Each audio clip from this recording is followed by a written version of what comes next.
Na Virgem Santíssima se resume toda a palavra de Deus, porque o Verbo divino se fez carne no seu ventre materno. Nosso estudo de hoje está no Evangelho segundo João, capítulo 4, versículos de 27 a 54. E dessa forma, na presença de Maria, que começamos a Bíblia no meu dia a dia.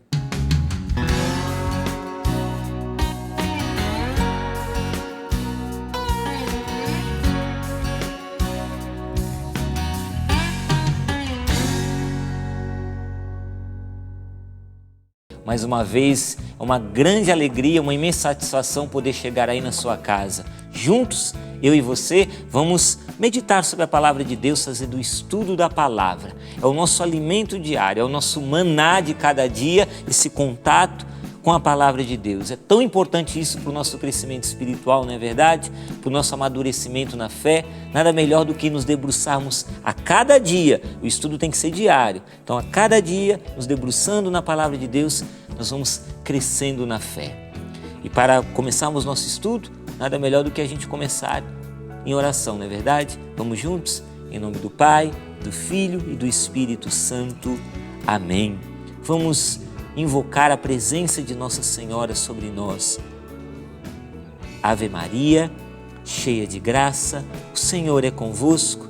Bendita sois vós entre as mulheres, bendito é o fruto do vosso ventre, Jesus. Santa Maria, Mãe de Deus, rogai por nós, pecadores, agora e na hora de nossa morte. Amém. Rogai por nós, ó Santa Mãe de Deus, para que sejamos dignos das promessas de Cristo. Amém.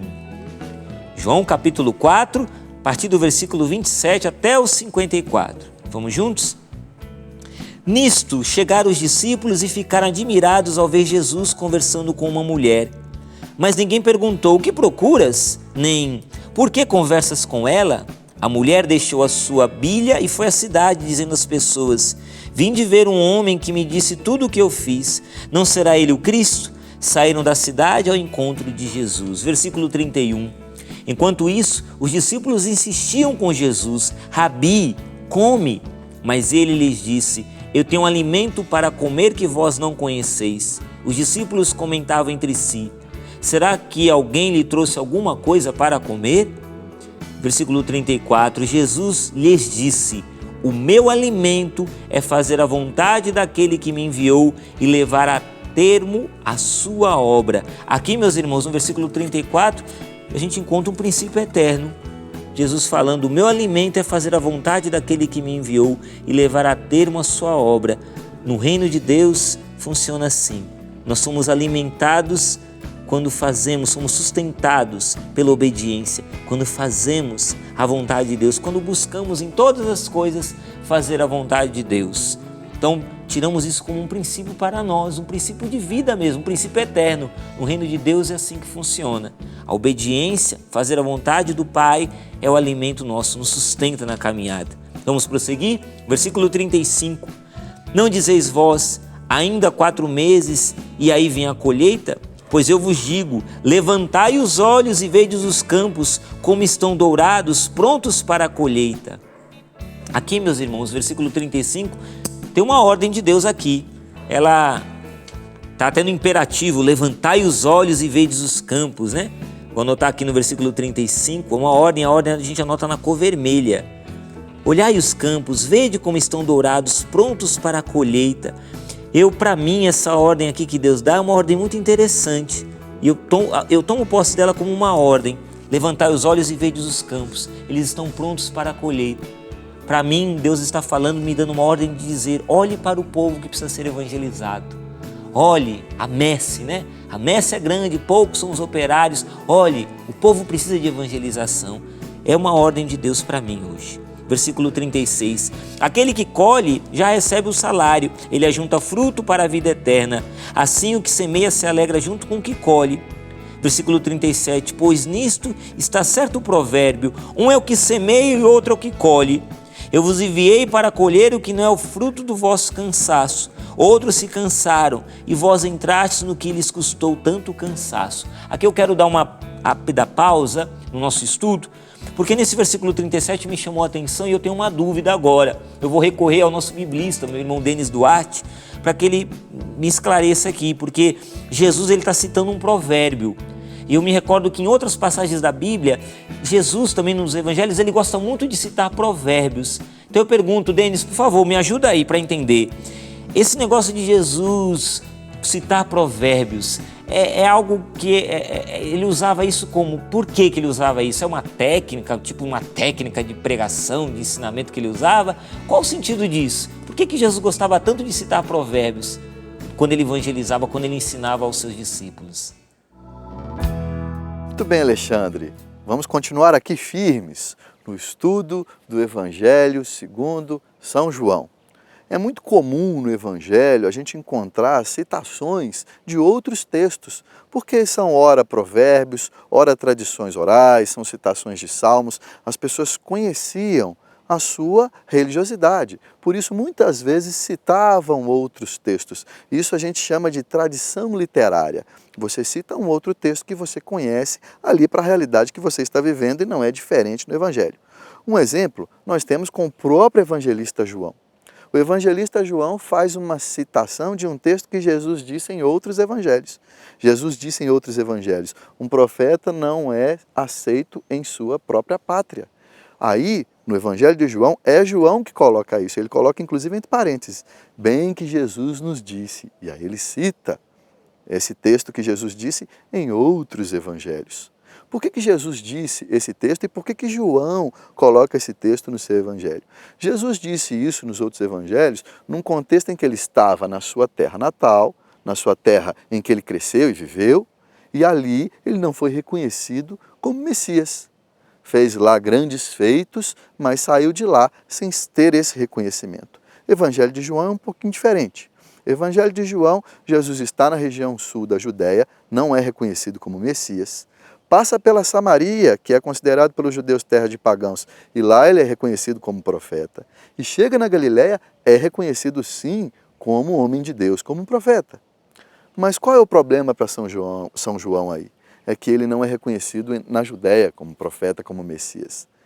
Porque a Judéia é a principal região religiosa de Israel. Lá está a cidade santa de Jerusalém, lá está o templo dedicado a Deus. É nessa cidade sobremaneira que Jesus precisa ser identificado como Messias. Por isso, São João no seu Evangelho coloca essa observação aí. Lembra o que Jesus já disse a respeito disso. Importante a gente pensar nisso. Nas outras regiões, Jesus é reconhecido como Messias. Na principal região religiosa, na cidade santa de Jerusalém, ele não é reconhecido como profeta. São João é o Evangelho dos sinais. E nós precisamos ficar atentos aos sinais na nossa vida para que nós não deixemos de reconhecer Jesus, o Messias, o Salvador, que é o mesmo ontem, hoje e sempre. Muito obrigado, Denis. Agora já aprendi a lição, viu? Muito obrigado e eu tenho certeza que você que está em casa também descobriu algo novo, né? Que a gente não conhecia, aprendemos hoje, né? Vamos continuar? Versículo 39. Muitos samaritanos daquela cidade acreditaram em Jesus por causa da palavra da mulher que testemunhava. Ele me disse tudo o que eu fiz. Os samaritanos foram a ele e pediram que permanecesse com eles, e ele permaneceu lá 2 dias. Muitos outros ainda creram por causa dele, e até disseram à mulher, já não é por causa daquilo que contaste que cremos, pois nós mesmos ouvimos e sabemos que este é verdadeiramente o Salvador do mundo. Versículo 42 aqui, o princípio eterno, ele é o Salvador do mundo. Isso não muda, meu irmão. Como o Padre Jonas nos ensina, é algo imutável. Quer queiramos, quer não queiramos, isso não muda. Ele é o Salvador, Jesus é o Salvador. E aqueles homens reconheceram essa maravilha. No versículo 42, ele é o Salvador. Vamos prosseguir? Versículo 43, passados 2 dias, Jesus foi para a Galiléia. Jesus mesmo tinha declarado, de fato, que um profeta não é reconhecido em sua própria terra. Quando então chegou a Galiléia, os galileus o receberam bem porque tinham visto tudo o que fizeram em Jerusalém por ocasião da festa, pois também eles tinham ido à festa.